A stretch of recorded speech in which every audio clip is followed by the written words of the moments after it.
चलो बच्चों, let's read this question. The question says which one will undergo hydrolysis more rapidly amongst the given pairs of compounds.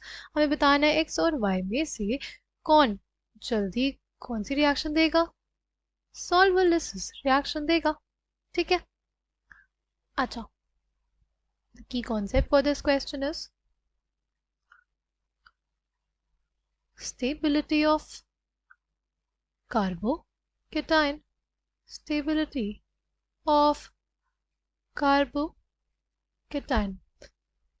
Carbocation कैसी species होती है? Carbocation हमारे पास एक intermediate species है जो इलेक्ट्रॉन डेफिशिएंट होती है. जो क्या होती है? इलेक्ट्रॉन डेफिशिएंट होती है. अगर वो इलेक्ट्रॉन डेफिशिएंट स्पीशीज है वो खुद, तो उसको स्टेबलाइज करने वाला ग्रुप कैसा होना चाहिए? वो स्टेबलाइज होगी bye electron donating group. Right. Stability of carbocation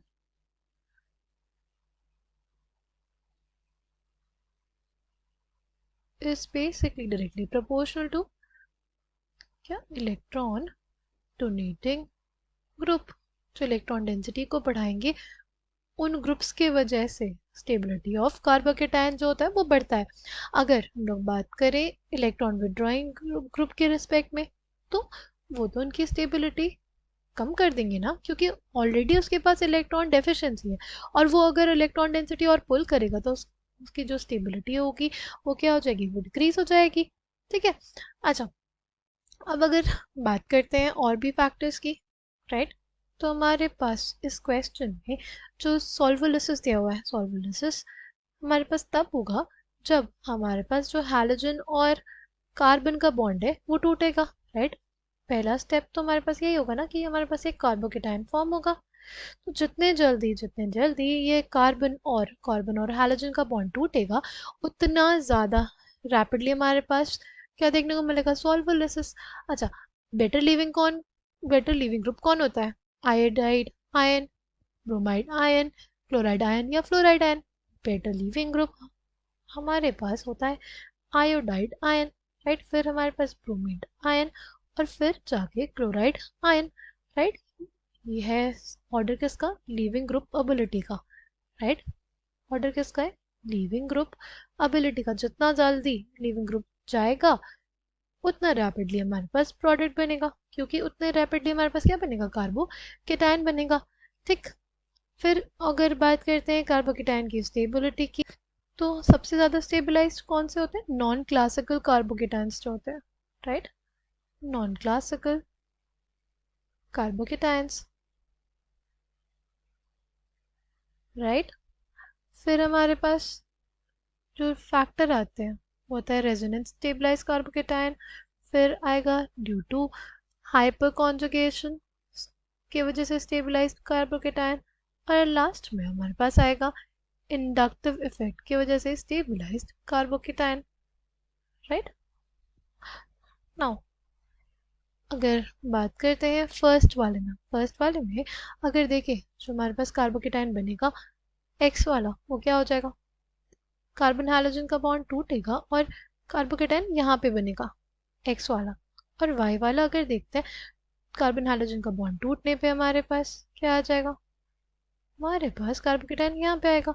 अगर हम इसको ध्यान से देखें, ये जो कार्बोकेटाइन है ये हमारे पास क्या है?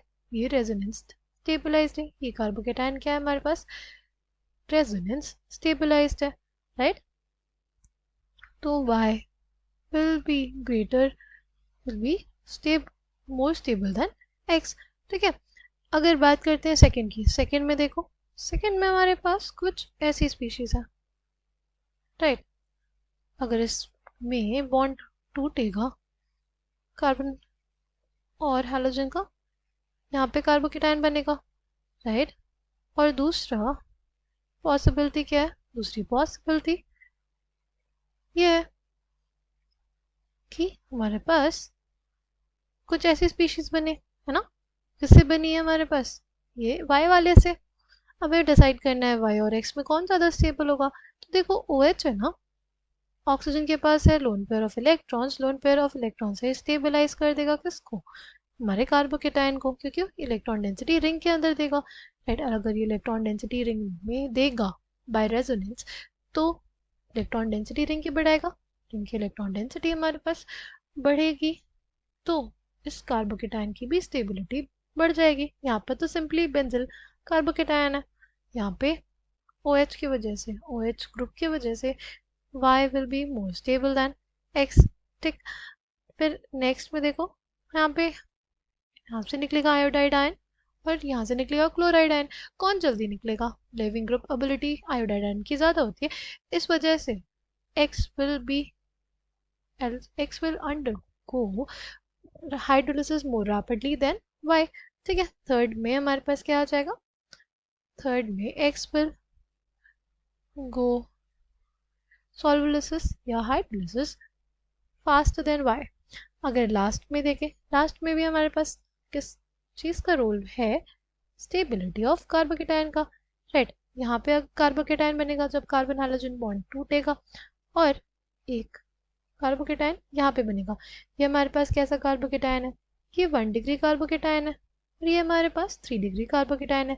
अगर इसके अल्फा एच की बात करें तो ये 3 अल्फा एच, ये 3 अल्फा एच 6, और ये यहाँ पे 2 अल्फा एच, कितना हो गए? 8 अल्फा एच हो गए ना इसके। अगर इसके अल्फा एच की बात करें तो 0 है, 0 है, 0 अल्फा एच, यानी कोई भी हाइपर कॉन्जुगेटिंग स्ट्रक्चर नहीं होगा। ठीक, जितना ज़्यादा अल्फा एच होता है उतना ज़्यादा हाइपर कॉन्जुगेशन होता है, उतना ज़्यादा स्टेबिलिटी होती है। इसके जो हमारे पास अल्फा एच है वो 8 है, यानी हमारे पास इसकी स्टेबिलिटी बहुत ज़्यादा होगी। किससे?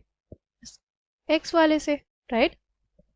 तो इसमें भी हमारे पास Y will go hydrolysis solvolysis more rapidly than X। ठीक है, तो इस क्वेश्चन का करेक्ट आंसर क्या हो जाएगा? वो हो जाएगा ऑप्शन डी। फर्स्ट के लिए y is greater than x, second के लिए भी y greater than x, third के लिए x ग्रेटर देन y, और फोर्थ के लिए y greater than x, right. First में हमारे पास क्या था? फर्स्ट में हमारे पास यहाँ पे कॉन्जुगेशन प्रेजेंट था, यहाँ पे कार्बोकेटायन बना था, कॉन्जुगेशन प्रेजेंट था, इस वजह से ये ज़्यादा रैपिडली अंडरगो करेगा हाइड्रोलिसिस। फिर यहाँ पे OH लगा हुआ था, OH इलेक्ट्रॉन डेंसिटी बढ़ाएगा, जो इलेक्ट्रॉन डोनेटिंग ग्रुप होते हैं वो स्टेबिलिटी ऑफ कार्बोकेटायन को बढ़ाते हैं, इसलिए हमारे पास Y will undergo hydrolysis more rapidly than X। ठीक, इसमें थर्ड में हमारे पास X जो होगा वो रैपिडली हाइड्रोलिसिस देगा, बिकॉज यहाँ पे आयोडाइड आयन एक बेटर लीविंग ग्रुप होता है।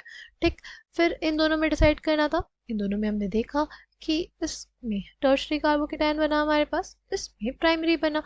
टर्शरी कार्बोकेटायन जो बना उसके पास 8 अल्फा एच थे, जितना ज़्यादा अल्फा एच उतना ज़्यादा हाइपर कॉन्जुगेटिंग स्ट्रक्चर्स, उतनी ज़्यादा स्टेबिलिटी, राइट। स्टेबल कौन होगा ज़्यादा? ये वाला कार्बोकेटायन, इस वजह से ये जो कंपाउंड Y होगा will undergo hydrolysis rapidly। Option D will be the correct answer for this question. I hope you understood it well. Thank you and all the best.